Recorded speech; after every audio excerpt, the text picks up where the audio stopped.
Previous வீடியோவில் நம்ம ட்ரோனோட gimbal calibration and compass calibration வந்து பார்த்துருந்தோம். இப்போ நம்ம ஆர்சிக்கான கேலிப்ரேஷன் வந்து எப்படி பண்ணுறது அப்படின்னு சொல்லி தான் பார்க்க போகிறோம். வாங்க பார்க்கலாம். நம்மளோட ஆர்சியை டர்ன் ஆன் பண்ணிக்கலாம். நெக்ஸ்ட் கனெக்ட் டு ஏர்கிராஃப்ட் அப்படின்னு சொல்லிட்டு ஒரு ஆப்ஷன் இருக்கும். அதை ஜஸ்ட் டேப் பண்ணிங்கன்னா நமக்கு வந்து பார்த்தீங்கன்னா கார்னரில் கேமரா வியூ அப்படின்னு சொல்லிட்டு ஷோ ஆகும். அதை ஜஸ்ட் டேப் பண்ணோம்னா நமக்கு வந்து பார்த்தீங்கன்னா ஏர்கிராஃப்ட் ஆன் பண்ணால் வர மாதிரி ஒரு ஹோம் ஸ்க்ரீன் வரும். அதில் ஜஸ்ட் 3 டாட் ஐக்கான் ப்ரெஸ் பண்ணிங்கன்னா போதும். கண்ட்ரோலரில் டேப் பண்ணிவிட்டு அடியில் ஸ்க்ரோல் டவுன் பண்ணிகிட்டே வந்தீங்கன்னா ஆர்சி கேலிப்ரேஷன் அப்படின்னு சொல்லிட்டு ஒரு ஆப்ஷன் இருக்கும். இந்த கேலிப்ரேஷன் வந்து நீங்கள் ட்ரோனை டர்ன் ஆனில் வச்சுருந்தீங்கன்னா உங்களால் பண்ண முடியாது. ஸோ ட்ரோனை ஆஃப் பண்ணிவிட்டு இந்த ப்ரொசீஜரில் பண்ணிங்கன்னா உங்களுக்கு ஈஸியாக இருக்கும். அதுக்கடுத்து ஸ்டார்ட் கொடுத்தோம்னா நம்ம என்னென்ன பண்ணணும் அப்படின்னு சொல்லிட்டு நமக்கு இங்கே கொடுத்துருக்கோம். ஸோ நம்ம இதில் போட்டிருக்க மாதிரி அந்த டேரெக்ஷன்லாம் ஸ்டிக்கை வந்து இப்போ மூவ் பண்ணணும். இப்போ வந்து லெஃப்ட் கண்ட்ரோல் ஸ்டிக்கை வந்து ஃபுல்லாக மூவ் பண்ண போகிறேன்.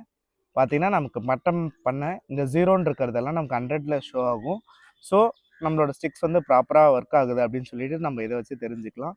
நெக்ஸ்ட் வந்து பார்த்திங்கன்னா ரைட்டும் முடிச்சாச்சு. இப்போ வந்து பார்த்திங்கன்னா இது வந்து 2 ஸ்க்ரோல் ட்ரைலர்ஸ், அதாவது நம்ம ஜூமுக்கும் கிம்பிளுக்கும் பண்ணுவோம்ல, அது வந்து ப்ராப்பராக வேலை செய்யுதா அப்படின்னு சொல்லிட்டுமே செக் பண்ணிக்கலாம். வந்து பார்த்திங்கன்னா நான் 2 ஸ்க்ரோலருமே மூவ் பண்ணும்போது நமக்கு அது வந்து க்ரீனில் ஷோ ஆகும். அண்ட் இது நான் எல்லாமே முடிச்சதுனால நமக்கு வந்து பார்த்தீங்கன்னா கேலிப்ரேஷன் சக்ஸஸ்ஃபுல்னு வந்துருச்சு. ஸோ அவ்வளோதான். அடுத்த ட்ரோன் டிப்ஸுக்கு நம்ம பேஜை ஃபாலோ பண்ணிவிட்டு ட்ரோன் வச்சுருக்க உங்கள் ஃப்ரெண்ட்ஸ்க்கும் நம்ம வீடியோஸை ஷேர் பண்ணி விடுங்க.